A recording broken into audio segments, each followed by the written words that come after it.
Bueno, miren, esta plática, como les decía, podría ser la última de una serie.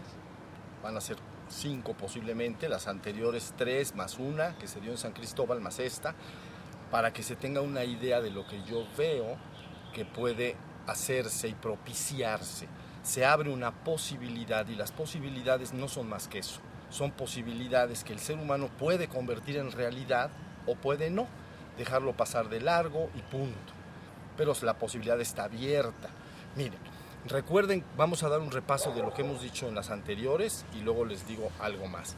Recuerden que hemos estado hablando de las tierras de Anáhuac o de Mesoamérica o de México.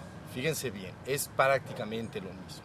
Y entonces hemos estado diciendo que es un lugar en el cual se han manifestado desde hace milenios culturas verdaderamente importantes, ya muy registradas históricamente, los olmecas a la fecha, ¿no? 1200 a.C.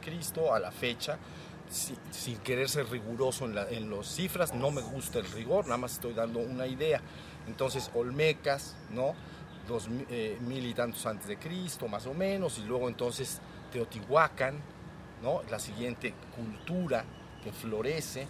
1000 años después, entonces recuerden, viene siendo Tula, donde ya se habla del rey tolteca Quetzalcóatl. Ahí en Tula, entonces en el año 1000, había un barrio, colonia o barrio, que era de los que finalmente se llamaron aztecas. Tenían ahí su barrio porque ellos estuvieron migrando a muchos lugares. Y de ahí entonces finalmente vinieron al centro, ¿no? Al lago de Texcoco, donde les he dicho que había 5 lagos, ¿no? Y el del centro, había 2 abajo, 1 en el centro y 2 arriba. Y entonces en el lago de Texcoco finalmente, como ya todos conocemos por nuestra historia de México, se funda entonces México Tenochtitlan, ¿no? Porque el sacerdote que los andaba trayendo se llamaba Tenoch, pues México Tenochtitlan, los mexicas. Pero no es más que una prolongación de Tula, o sea, es en el mismo periodo. Y ahí florece una civilización también enorme y grandísima, con todas las cosas que hay que admirar y todas las cosas que pueden ser la parte defectuosa de una civilización. Pero bueno, ahí se tiene. Todo esto, acuérdense que está guiado, cuando se le estudia, por lo que se podría llamar la conciencia de Quetzalcóatl. Yo quiero hacer hincapié en que esta palabra conciencia de Quetzalcóatl o Quetzalcóatl no quiere decir una deidad externa al ser humano. Lo que se está refiriendo es a nuestro verdadero e íntimo ser, que aquí se llama así. Como en otra parte se puede llamar de otra manera. ¿Estamos? Entonces aquí se llama Quetzalcóatl, nuestro verdadero e íntimo ser, que de alguna manera está informando a las personas a través de intuiciones, revelaciones, etcétera, lo que finalmente se conformó como una gran teología, ¿no? Y entonces esta teología, ya lo habíamos platicado, se explica que la humanidad de los últimos 5000 y tantos años, 100 y tantos años, entonces vivía en un quinto sol. Es una mitología, ¿comprenden? Y en ese quinto sol, entonces, periódicamente esta conciencia iba revelando un avance en la civilización. Por eso se llama una teoría mesiánico-milenarista. Quiere decir que hay un proceso mesiánico de una información que yo les afirmo que es de nuestro propio e íntimo ser. Entonces, de alguna manera, es como un mesías mesiánico milenarista, porque en esta visión se repetía cada 1000 años. ¿Ok? Ya lo platicamos. Entonces da el banderazo hace 5000, hace 4000 entonces aparece el primer paso de la serpiente emplumada, luego el segundo paso en el año 2000, luego en el año 1000 el tercer paso, y así sucesivamente. No retorno es el que sigue, pero los pasos, vamos a decir. ¿Ya se entendió? Entonces 5000, 4000, 3000, no, 5000, hace 5000. Bueno, vamos a decir 3000 antes de Cristo, 2000 antes de Cristo, 1000 antes de Cristo, en el año 0, ¿no? Y luego en el año 1000. En el año 1000 entonces es lo que ustedes ya conocen como el rey tolteca Seacatl Topintzli Quetzalcóatl. Entonces, es una visión en la cual todos los pobladores de Anáhuac van recibiendo una información de nuestro propio e íntimo ser para ir conformando esta civilización. Y hay una idea por detrás. La idea por detrás es finalmente que Anáhuac o México lograra construir un glorioso destino. Yo se los dije así la vez pasada, y este glorioso destino sería que México se convirtiera en una especie de altar o lugar donde se podría llevar a cabo una transformación cósmica o una transmutación literal del ser humano, un despertar espiritual colectivo y de la existencia toda. O sea, un paso determinante. ¿Sí se entendió? Siempre está informado por detrás esta conciencia buscando esto. Entonces, cada 1000 años surgía una civilización, no se llegaba a ese punto, y entonces 1000 años después no se llegaba a ese punto, y sucesivamente. Entonces el último rey tolteca, Topinzli Quetzalcóatl, dice: yo volveré, ¿no? Y entonces vuelve hasta a insistir, el ciclo se va a repetir, por eso hablé del tiempo circular. Si estamos hasta ahí, no, síganme hasta ahí. Bien, entonces ahora lo que sigue es que en estos momentos, 1000 años después, del año 1000, este rey tolteca nació en el 999, año 1000, pero el ciclo se repite año 2000, más o menos, ¿entienden? Es el 12 de diciembre del 2012, cuando se cierra la cuenta de este ciclo. Entonces se dice, en ese año se abre una nueva oportunidad, y entonces esa conciencia interviene nuevamente para lograr ese glorioso destino. ¿Sí se entendió? Ahora ustedes dicen, bueno, ¿qué es lo que pasó de un tiempo a la fecha, desde los aztecas acá? Hagan de cuenta que hay dos cuentas que se toman muy en consideración en los pobladores originales de Anáhuac. Una se llama la cuenta larga, que es esa, que se llama de los 5100 y tantos años, el sol, el quinto sol. Es una cuenta de tiempo, ¿sí se entendió? Pero hay otra cuenta que se llama los ticú, que es Bolón y Uxcaljuticú. Son dos periodos, uno que es otra cuenta, y esa cuenta se le llama, que se ve como un periodo nefasto, malo, oscuro, más o menos cercano a los 500 años, y otra propicia, luminosa, ¿no? Llena de luz y progreso, de otros aproximadamente o cercano a los 700 años. Se llama los ticú. ¿Ya? ¿Hasta ahí vamos? Bien, pero resulta que el ticú obscuro o malo, Bolón, entonces aparece en 1519 y en la cuenta. Entonces ellos saben de antemano que va a haber un periodo de 500 años, de acuerdo a esa cuenta, que es una cuenta obscura para las intenciones de lo que estoy hablando, de crear ese glorioso destino, redención de la humanidad de manera colectiva.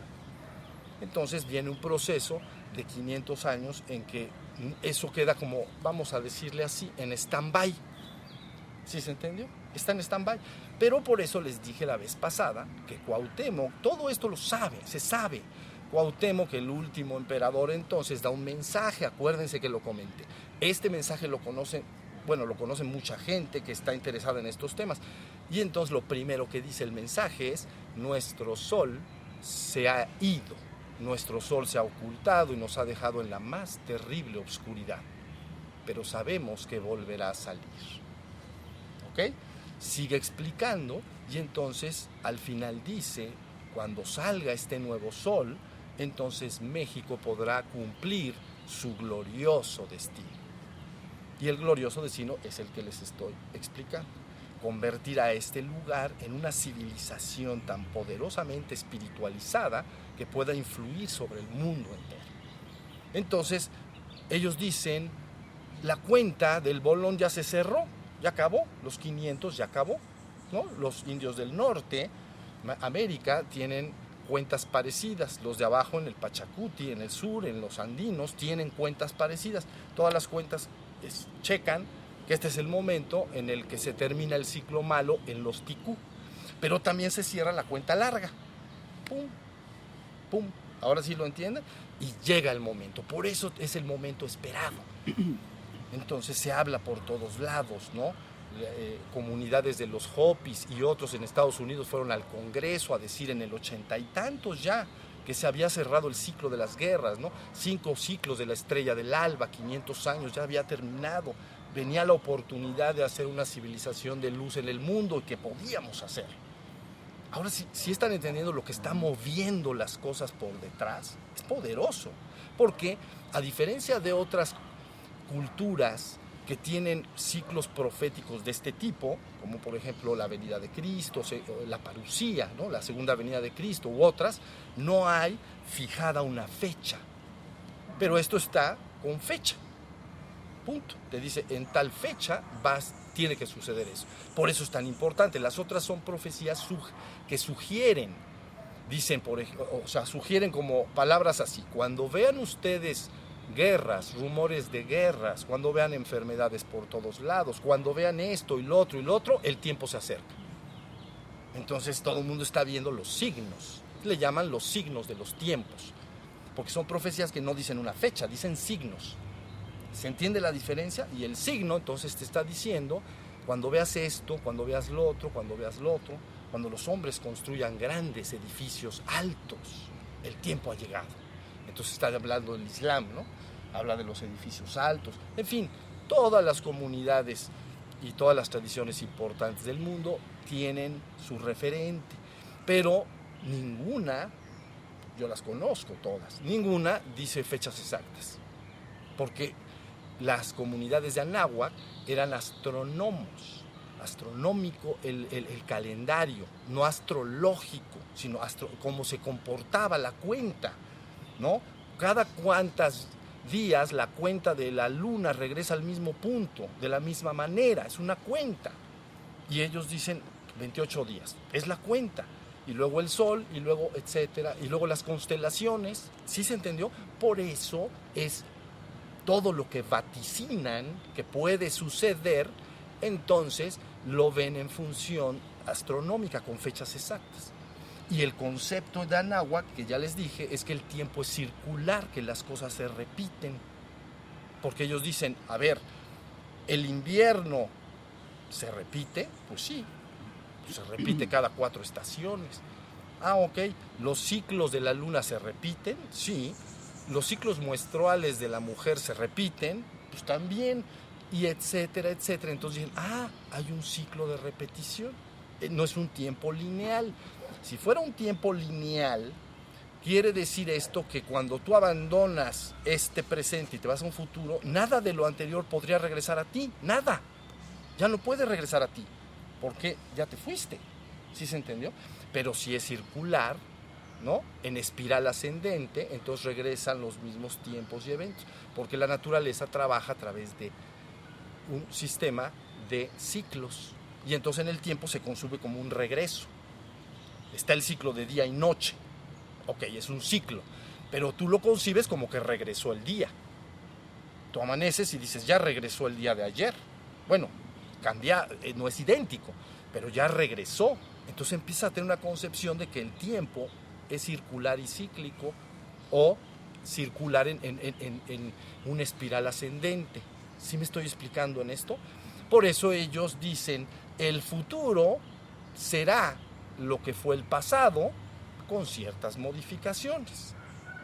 Y eso es así.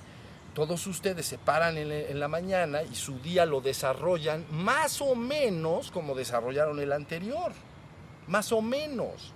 Si tú trabajas en un lugar, en una oficina, ni modo que te pares al otro día y te vayas a, no sé, a otra oficina en otro lugar. No puede ser, tiene que regresar el ciclo. Pero no es idéntico, porque el universo marcha en un proceso, ¿no?, que se llama línea del tiempo. Trabaja hacia adelante. Tú hoy que duermas, mañana vas a amanecer domingo, no vas a amanecer viernes. Nunca te ha pasado eso. Y como a nadie nos ha pasado, quiere decir que macrocósmicamente marcha en una línea, no para atrás, para adelante. Pero se parece mucho al anterior. Se llama karma, que se va repitiendo, ¿no? Todos tus actos mentales, verbales y corporales van diseñando tu mañana. Y entonces cuando llega el ciclo siguiente aparece. ¿Sí entienden lo que estoy diciendo? Es por esto que ellos, teniendo una visión del pasado de manera matemática y cíclica y repetida, vaticinan el futuro y dicen, en tal fecha tiene que suceder, va a regresar. Tan fácil como tú dirías, mañana a las 6:30 va a amanecer. ¿O qué dices? ¿Posiblemente? Tú no dices posiblemente.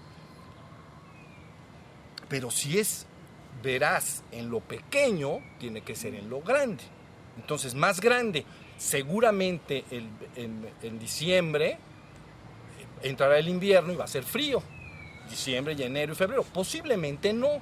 Posiblemente sea un invierno tenue, cálido, pero lo más probable es que haga más frío que ahorita. Ya tienes un ciclo más grande. ¿Sí se entendió? Tu ciclo diario lo conoces tú muy bien. Ciclo semanal, ¿no? Pues este domingo yo acostumbro, ustedes dirán, ir a comer con mis familiares, con mis amigos, salgo a un restaurante. Entonces llega el domingo, se repite más o menos ese ciclo. A no ser que tú introduzcas nuevo karma, quiere decir nuevas acciones mentales, verbales y corporales que modifiquen ese futuro. Entonces con tus acciones sí lo puedes modificar. Dirá algo así como, no, siempre los domingos vamos a comer a tal restaurante, ¿no? Chalupas. Este domingo, ¿qué te parece si comemos otra cosa? ¿No? O no comemos, nos quedamos en la casa, ¿no? Rentamos una película. Actos nuevos, ¿ya vieron? Esos actos sí pueden modificar ese futuro. Si no modificas tus actos, se vuelve a repetir. ¿Ya entendió? Esta es la razón por la cual la visión de Anáhuac, de México, es extraordinariamente matemática y precisa, porque es astronómica. Se está basado en el movimiento de los astros. Y dicen, lo que viene después no es lo que vino, es lo que vino antes. Punto. Así de fácil. En la visión que le estoy diciendo, un poquito alterado, cambiado, no es idéntico, porque si no es que el universo estuviera estático, no se moviera. Entonces es así. Hasta películas han hecho de eso, ¿no? Que la persona se para y repite el mismo día idéntico y no puede cambiarlo. Hay películas de eso. Quiere decir que el universo está estático, pero no está. Tiene una línea del tiempo. Va en expansión, si quieren, o se está moviendo. Entonces, es circular, pero cíclico. Es circular, pero en espiral ascendente. ¿Ya vieron? Pero regresa al mismo punto. Siempre tiene que regresar. Hasta ahí vamos, y por qué se entiende en todas las tradiciones de Anáhuac y en todos los calendarios y en toda su visión y su teología, este es el momento. No es que quiera o no quiera, como tú mañana dirás a las 6:30, este es el momento en que va a amanecer, no tardan en empezar a cantar los pájaros y le vas a atinar. Y entonces dices, ¿le atiné? No, mi vida, ¿cómo que le atinaste? Pues es un ciclo que se repite todos los días y los pájaros lo tienen clarísimo, ellos saben cuándo van a cantar. ¿Estamos? Bien, entonces primer asunto, ¿por qué se sabe lo que se sabe y por qué sabe que este es el momento? Entonces, en los ciclos, digamos, de los náhuatl, hay un periodo de 52 años que se llama Nuevo Fuego o Fuego Nuevo, ¿no? Entonces se acostumbraba cada 52 años a apagar todas las luces de la ciudad, por ejemplo, ¿no? Se prendía ya a lo lejos en la montaña una primera luz de fuego y se bajaba y se prendían entonces toda la ciudad. ¡Qué hermoso! ¿Ven? Se repetía un ciclo cada 52 años. ¿Sí se entendió? Bien, pues en el ciclo de la conciencia de Quetzalcóatl, entonces ellos dicen, tiene que estar activo en un periodo de 52 años de 1987 a lo que corresponda que dijimos la vez pasada. Súmenle, por favor. 1987 más 52.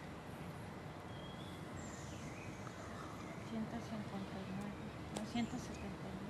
Sería 2030 y tantos, ya, para que me entiendan. Bueno, dicen, en este periodo tiene que estar activa esta conciencia, porque así fue, y como fue, será. Punto.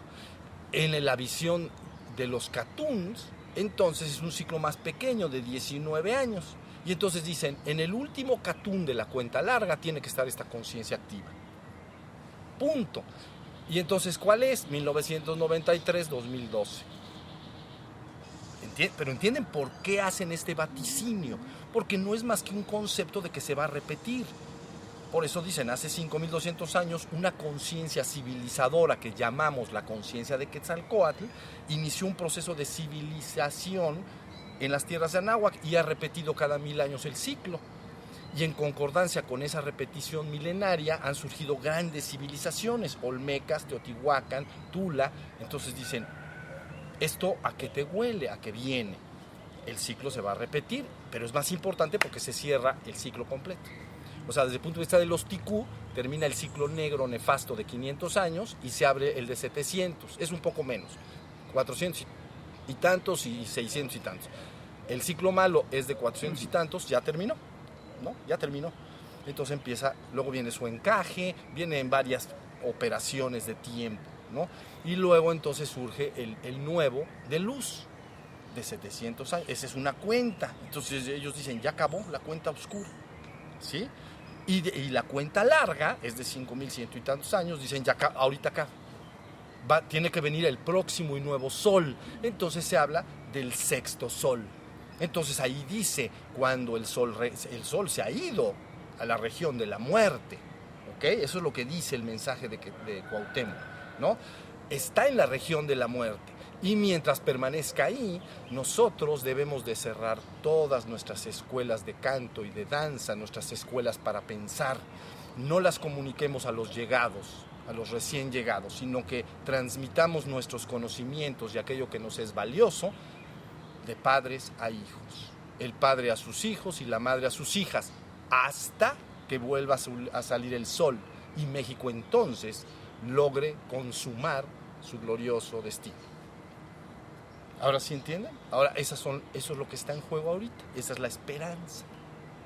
Entonces, ahí tenemos la primera parte entendida. No hay dudas de esto, ¿verdad? Es claro. Bien, y si no, acompañado de lo que dije anteriormente, lo vamos a entender muy bien. Ahora vamos a volver a los ciclos repetidos.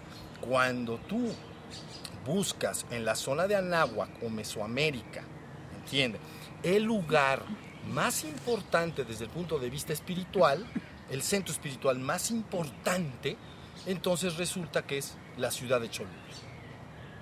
Era el lugar más importante que existía desde el punto de vista espiritual, no político, no de gobierno y poder, ¿entiendes? Porque eso puede ser México Tenochtitlan o Teotihuacán, ahí estaba el centro de poder, estaba el ejército, estaba la economía, no, el espiritual. ¿Entienden? Cholula entonces era el centro espiritual más importante de las tierras de Anáhuac todos esos siglos, desde que se fundó, siempre lo fue. Entonces resulta que ¿a quién le toca? En la ley de los ciclos, le toca a este lugar retomar su papel del lugar más importante espiritual de las tierras de Anáhuac. Cholula era tan importante como lo es, para que entiendan ustedes, la Meca para el Islam, o Jerusalén para los judíos, o Roma, el Vaticano, para los cristianos católicos. Es de la misma importancia. Cholula para toda Mesoamérica, para que vean su importancia real. En estos 500 años cae en desuso, vamos a decir, ¿no? En el ciclo, ¿no? Se desactiva todo, pero se está esperando el nuevo sol. Entonces, la idea recurrente de los ciclos quiere decir que al que le toca replantear y volver a dar ese centro espiritual más importante de Mesoamérica, y ahorita les voy a decir por qué más importante del mundo, tiene que ser entonces el Valle de Puebla y Tlaxcala. Es el lugar que le toca, por lo que estoy explicándoles, ¿entienden? Se tiene que repetir el ciclo. Hasta ahí vamos. Entonces, la idea central es que lo que yo opino que se puede hacer, yo les dije la vez pasada, ¿qué podemos hacer para propiciar este cambio? Para ayudarlo, para propiciarlo, nada más. Porque la colectividad es la que se hace cargo de manifestar una realidad, se presenta la oportunidad, pero nada más. Luego la colectividad ¿no? La comunidad de personas, la gente, los mexicanos, todos tienen que entonces detonar eso y convertirlo en una realidad. Entonces, ¿cómo podemos propiciar? Bueno, yo estoy seguro que en este lugar tendrá que fundarse, para que esto suceda, un centro. Yo ya lo hice de manera virtual, quiere decir que está en las páginas de internet, pero físicamente tendría que fundarse un centro que recogiera y reorganizara todo ese conocimiento que estuvo guardado y que estuvo silenciado y volverlo a sacar con toda su teología. Es lo que procede. Porque entonces Cholula se convertiría en un centro espiritual nuevamente, el más importante de Mesoamérica, o de México, pues. Podría influir en todo México. Y México, con seguridad absoluta, podría influir sobre toda América, ¿no? Sobre todas las comunidades originarias, la gente originaria de América, los puros y los mezclados también. Entonces influiría directamente en ellos, en toda América, en el norte y en el sur, hasta Tierra de Fuego. Desde Alaska hasta Tierra de Fuego. Ya se entiende, porque sería un centro de poder inmenso. Y entonces luego eso podría ya afectar directamente al mundo entero. Eso es lo que yo opino que tiene que suceder. Debería de suceder. Si la gente ve, es lo que trataría de manifestar. Pero yo les digo, no solo el centro más importante de Anáhuac, sino el centro más espiritual más importante del mundo. Y ustedes dicen, pero ¿cómo es posible que eso? ¿Por qué? Bueno, les voy a explicar por qué. Porque Místico-Sofía recoge la esencia de las principales religiones espirituales del mundo. Entonces, si tú fundas en este lugar un centro de Místico-Sofía, una universidad de Místico-Sofía, como se llama en internet, y un Toltecayotl Calmecac, como se llama en la otra página de Toltequidad, pero una universidad, una cosa grande, como si fuera la Universidad de las Américas, muchas hectáreas. Entonces, inmediatamente tendrías que las tradiciones de Anáhuac son perfectamente compatibles en su teología, en su esencia, con las tradiciones religiosas más importantes del mundo. Entonces ya tienes un centro espiritual único, porque queda demostrado que todas las tradiciones espirituales del mundo, todas las religiones importantes del mundo, las vacas, ¿se acuerdan de las que hablaba yo? Entonces tienen una misma esencia, y esa misma esencia entonces es su espiritualidad, su mística. ¿Sí se entendió? Mística viene de misticismo, viene de misterus, misterio, develar el misterio de la existencia y del ser. Develarlo, destaparlo, eso es lo que quiere decir. Entonces, con esto, crean que este lugar se convertiría en el centro espiritual más importante del mundo, ¿ok? Y su influencia lograría que entonces México empezara a ser impregnado por esa espiritualidad y recobrara entonces su verdadero destino y lo podría manifestar de manera muy natural. ¿Sí está la idea? Mira, les voy a explicar algo para que no quede la menor duda de lo que está pasando en el mundo. Miren, hagan de cuenta que las principales religiones organizadas del mundo, síganme en esto porque es muy importante, las religiones organizadas más importantes del mundo, las que tienen más poder, entonces han iniciado un proceso de ecumenismo que se llama diálogo interreligioso, ¿no? Desde Roma sale la iniciativa, ¿no? En un concilio Vaticano II. Entonces empieza la iniciativa de alguna manera tener diálogo interreligioso, fíjense bien lo que voy a decir, con las otras comunidades cristianas o iglesias cristianas que se fue rompiendo, la de Oriente, ¿no? Y los protestantes, diálogo interreligioso, pero también con todas las otras religiones importantes del mundo. Ese proceso de ecumenismo está buscando de alguna manera finalmente consumar o construir una religión única. Esto tiene inmensos problemas. Les voy a decir por qué. Porque una religión siempre tiene una parte externa y una parte interna.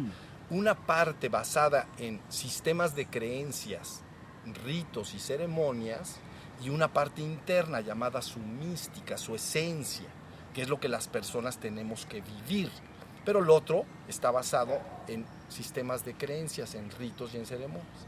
Cuando tratas de amalgamar en una sola religión, religiones que creen cosas radicalmente diferentes, te encuentras con un problema inmenso.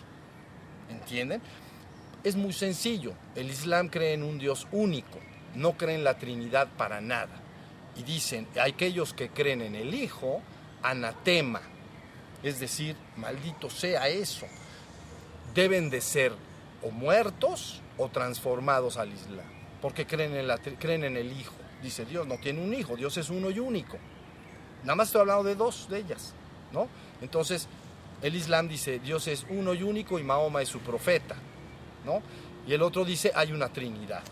Y ellos dicen, ¿cuál Trinidad? Eso es un invento, ¿no? Niceno-constantinopolitano. En dos eventos, ¿no? En dos oportunidades se juntaron en Nicea y en Constantinopla para definir su credo, ¿no? Y entonces, en esa definición del credo, queda el credo que ustedes conocen, crea la Trinidad asentada. ¿Ya entendieron? Pero los otros dicen que eso no hay tal, y los judíos tampoco, y el budismo ni Dios tiene, nunca ha hablado de Dios, ni religión se le podría llamar.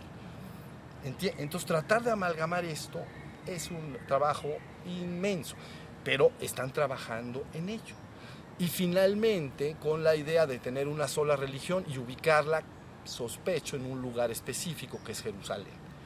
Y entonces ahí podrías conjugar, si se logra, una sola religión organizada. Un sistema de creencias. No sé cómo le van a hacer, ¿no? Yo conozco los diálogos de unos y otros, ¿no? Los católicos en ese diálogo interreligioso han dejado de hablar del Hijo cuando es su parte más medular, hablan del Dios único, pero ya no hablan del Hijo, etc. Está muy complicado la cosa. Entonces, pero la idea que se tiene es amalgamar una sola religión y posiblemente y seguramente con el correr del tiempo fundarla y ubicarla en Jerusalén. ¿Ok? Y todo empuja entonces a que la humanidad tendría, síganme en esto, la humanidad tendría entonces un solo gobierno político, con una sola economía, una sola moneda, una globalización económica, un solo ejército bélico y una sola religión organizada. ¿Ya entendieron? Religión organizada, centro espiritual más importante del mundo. ¿Por qué? Porque yo trabajo sobre la esencia y jamás no me importan los sistemas de creencias. Si alguien cree en la Trinidad o no cree en la Trinidad, a mí me es absolutamente lo mismo. ¿Entienden? A mí lo que me interesa es la vivencia directa, la mística de cada una de esas tradiciones religiosas y cómo lleva la experiencia de la persona para tener la conciencia de fundirse con lo divino, con tu verdadero y esencial ser, y que aquí llaman Quetzalcóatl, la conciencia de Quetzalcóatl. Aquí lo llaman así, allá lo llaman Cristo, allá lo llaman Buda, allá lo llaman Krishna o Rama. Es lo mismo para mí. Las palabras realmente no tienen gran importancia. Detrás de todas esas palabras está esa misma conciencia. ¿Ahora sí se entendió? Bueno, pues eso es lo que yo veo. Entonces, esto puede lograrse, se necesitan muchísimas manos, muchísimas donaciones de dinero para poder poco a poco ir conformando esto si se quisiera hacer.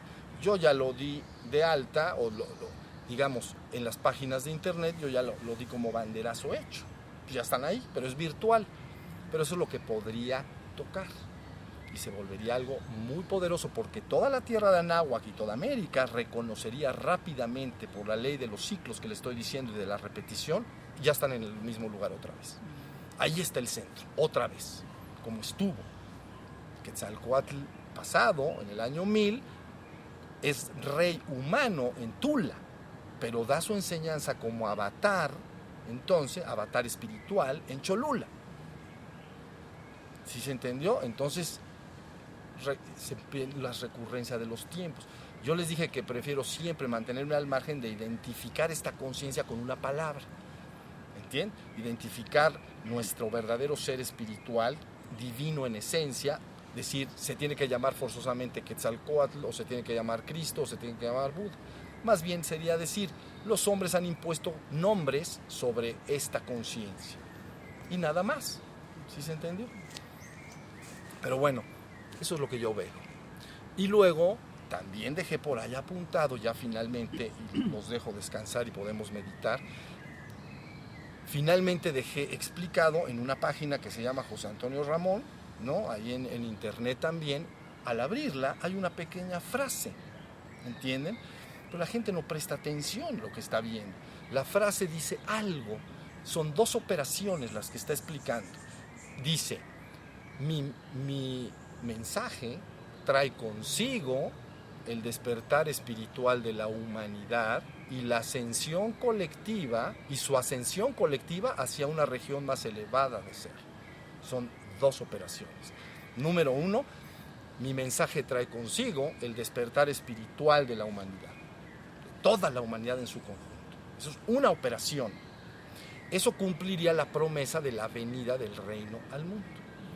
Porque cuando se ha hablado de les traigo una buena nueva, viene el reino al mundo, lo que está diciendo en realidad es que tienen los seres humanos que despertar a su conciencia de seres, a su ser espiritual, y entonces manifestarían transitoriamente un reino en este mundo. Ha venido el reino al mundo. Entonces, eso es lo que dice esa primera operación, ¿no? Mi mensaje trae consigo el despertar espiritual de la humanidad. La segunda operación, y su ascensión colectiva hacia una región elevada de ser. Su ascensión colectiva. Entonces, esa es la segunda operación. Una vez que la conciencia que ustedes llaman humana en el mundo ha despertado y ha logrado recordar su origen como ser, entonces manifiesta transitoriamente un reino en este mundo, un mientras tanto. Pero luego finalmente esa conciencia es ascendida y regresada a su esencia divina. Eso cumple lo que se conoce como el misterio de la redención. ¿Sí se entendió? El misterio de la redención. ¿Cómo va a ser la humanidad finalmente ascendida y regresada al Padre? ¿Sí se comprende? Esa segunda parte de la frase, que yo he dejado ahí escrita, es esa segunda operación. Porque las personas cuando despiertan espiritualmente, de momento siguen en el mundo, entonces hacen un mundo mejor unos con otros, pero finalmente quieren regresar al Padre, quieren fundirse con el ser absoluto. Ya no tiene un sentido este mundo en sí mismo. ¿Sí se entendió? Ya no lo tiene en sí mismo. Entonces me despierto, construyo un reino con mis hermanos, con mis semejantes, ¿no? En verdadera hermandad y amor unos con otros, pero es un mientras tanto. No es para que sigamos acá, pues ya mejor nos redimimos y ascendemos al Padre. ¿Sí se entendió? Son esas 2 operaciones. Inicialmente les comento que yo había puesto una frase más brutal, porque esa es su palabra. Yo había puesto ahí, mi mensaje trae consigo el fin del mundo y la ascensión colectiva del ser humano hacia una región más espiritual de ser. Entonces está hablando del fin del mundo y no está hablando de la primera operación. Entonces resulta el fin del mundo. Pero antes de que venga el fin, tiene que estar el reino. ¿Sí se entendió? Por eso la promesa es la venida del reino al mundo. Y número 2, el fin del tiempo, ¿no? Entonces, para la ascensión colectiva de la humanidad. ¿Sí se entendió? No contemplo para nada, ni puedo entender frases escritas por Pablo que dicen unos para salvación eterna y otros para redención eterna. Unos para salvación eterna y otros para condenación eterna. Todita la conciencia se va porque es una conciencia. ¿Entienden? Si quieren entender esto, para que haya una imagen, esta es una mano, tiene 5 dedos, pero es una mano y tiene 5 dedos. ¿Ok? Si yo la meto en el agua y hay un pez ahí nadando, ¿qué vería? 5 cosas que están desconectadas. Él vería 5 dedos, pues, pero no podría entender de ninguna manera que esos dedos pertenecen a una sola mano, porque su visión es abajo, su visión es debajo del agua. Entonces tú metes en una pecera, metes tus dedos y él nadaría entre los dedos y diría, he aquí 5 dedos, 5 cosas, pero nada podría saber de que esos dedos son uno. Bueno, son uno con la mano. Entonces solo el que tiene la visión corregida puede saber que toda la conciencia humana, que ahorita se conciben como miles de millones de individuos, esencialmente son uno. Entonces si tomas la conciencia, llevas a todo contigo. Ahí se cumple otra promesa. Cuando yo regrese y luego sea nuevamente levantado, llevaré a todos conmigo. Esas sí son palabras de Cristo. ¿Sí se entiende? Entonces, ahí tienen, hasta ahí lo que pueden escuchar hoy. Cómo con esto se tiene una idea ya muy clara qué es lo que se está haciendo y qué puede ayudar y propiciar. Cuando dijimos la vez pasada, ¿no? Como juego, debemos conspirar. Es respirar esa idea, anhelar verdaderamente que está al alcance de la mano el despertar colectivo de la humanidad y también su ascensión colectiva, pero que no haya una célula de tu cuerpo que no lo asuma y lo acepte. Porque si no lo acepta, no lo asume o no le interesa, entonces no pasa nada. Simplemente las cosas avanzan. Ahora sí que paso sin ver. Pasó el ciclo y no te enteraste. ¿Sí están entendiendo? Bueno, entonces eso es lo que yo veo que puede llevarse a cabo. Con esto ya tienen una idea de por dónde marcho. Yo sé bien lo que hago y desde cuándo lo hago, que es desde siempre. Entonces no hago más que exponerles a ustedes por dónde se podría ir manifestando una posibilidad y hacerla una realidad. Ellos sabían muy bien, no es prudente que un hombre diga, voy a empezar mi día de trabajo, pero voy a empezar a las 3 de la mañana. Pues estás mal. Todas las oficinas están cerradas, todos los bancos están cerrados, toda la gente que trabaja está dormida, estás mal, estás fuera de tiempo. Pero es prudente cuando dan las 6, 7 de la mañana, dice la persona, ahora me paro, me baño, me desayuno y voy a empezar mi trabajo, porque es un momento propicio en la ley de los ciclos. ¿Sí estamos? Bueno, pues de eso se trata lo que estamos haciendo aquí en el Valle de Puebla y Tlaxcala. Es un hermoso y gran valle. Tiene muchos espacios hermosos para comprar muchas hectáreas y hacer algo extraordinario. Lógico, en el que requiere muchas personas involucradas que entiendan lo que se está haciendo y también, lógicamente, muchos recursos. Entonces necesita muchas donaciones, ¿no? No es voy a trabajar para ir dando dinero y voy a comprar las hectáreas. Nos vamos a tardar hasta el próximo ciclo, ¿entienden? Otros 5,120 y tantos años. Entonces no. Mejor rapidito, porque es un asunto de la colectividad, ¿entienden? Por primera vez yo les estoy diciendo, este es un acto que se puede hacer colectivo. Entiendan mis palabras por detrás, son profundas. Por eso dije en la primera plática en San Cristóbal, yo ya no estoy interesado en el despertar individual de las personas. Por supuesto que me importa el despertar de uno y otro individuo. Yo estoy interesado en el despertar colectivo. Eso es lo que yo anhelo, eso es lo que yo quiero, porque eso es el rumor que yo he oído. Entonces, eso es lo que la gente está anhelando y está en el fondo diciendo, ayúdennos a salir de esta situación angustiante que ya se construyó. Ya se hizo un lío todo esto. ¿Sí estamos? Entonces, bueno, desde el punto de vista de espiritualidad, sí se entiende la diferencia entre el centro espiritual más importante del mundo y una religión única, formada por una teología, no sé cómo la vayan a hacer, ¿no? Que está destinada al dominio de las conciencias, al poder, a los sistemas de creencias, a los ritos, a las ceremonias. A mí no me interesa lo que las personas creen. A mí me interesa que lo vivan. Entonces por eso me ocupé de la esencia, de su parte mística y interna. Si se dan cuenta, todavía ven poco, pero van a ver mucho más. Y se van a dar cuenta que su presencia en este lugar está acompañada de una fuerza inmensa, porque está dado así, está dado en ley de ciclos muy precisos. Son oportunidades.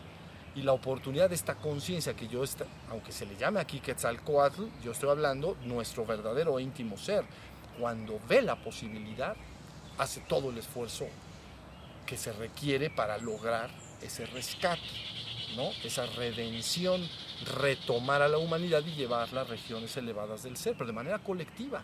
Y entonces este universo desaparecería literalmente de la esfera de tu conciencia, porque eres retomado hacia esferas elevadas del ser. ¿Sí se entiende?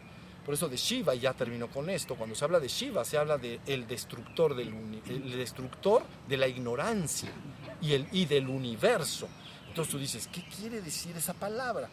¿Por qué es el destructor de la ignorancia y por qué es el destructor del universo? Así está concebido en la India. Bueno, es el destructor de la ignorancia que tiene el ser humano en cuanto a que ignora cuál es su divino origen.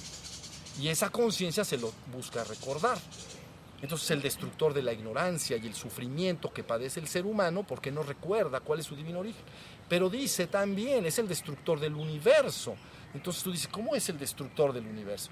Porque cuando despiertas a la persona y la persona reorienta su atención hacia el ser absoluto que yo soy y que ustedes son junto conmigo, este universo se apaga, como apagas un televisor.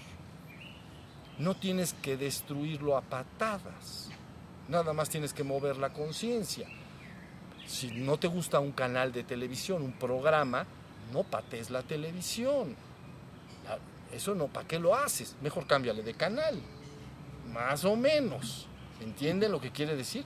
Si despiertas a la humanidad y luego le enseñas un pasito más, es un pasito. Ubicas tu conciencia así, viene la ascensión colectiva. Se cumplen las dos operaciones ofrecidas por Cristo. Una, la venida del reino al mundo. Y la segunda, llevaré a todos conmigo. ¿Sale? Bueno, pues ahora sí ya la tienen más revelada. Y a eso es a lo que me dedico y me he dedicado siempre. Nunca yo había hablado en estos términos hasta que me fui allá a San Cristóbal. Y finalmente dije, bueno, yo ya acabé todo. Y me dijeron, di algo. Ni modo que les iba yo a decir lo que les dije en los satsangs, van a decir eso ya lo dijiste ahí. Entonces dije, bueno, algo podemos hacer, que es esto. Y ahora con esta plática aquí, que suman 4, ya tienen un panorama más completo. Dentro de poco estará subido esta información entonces en YouTube y va a estar subido también en la página de Toltequidad, en un apartado que abrí que se llama Misión Quetzal. Misión Quetzal. Algunos de ustedes que estuvieron conmigo hace 20 años me escuchaban hablar de esa palabra, Misión Quetzal. Pero no era el momento, se estaban precipitando cosas y yo dije, yo trabajo en tiempo y forma. Entonces se desactivó todo, pero ahorita ya no hay que desactivarlo. Ahorita en todo caso hay que activar. ¿Sí se entendió?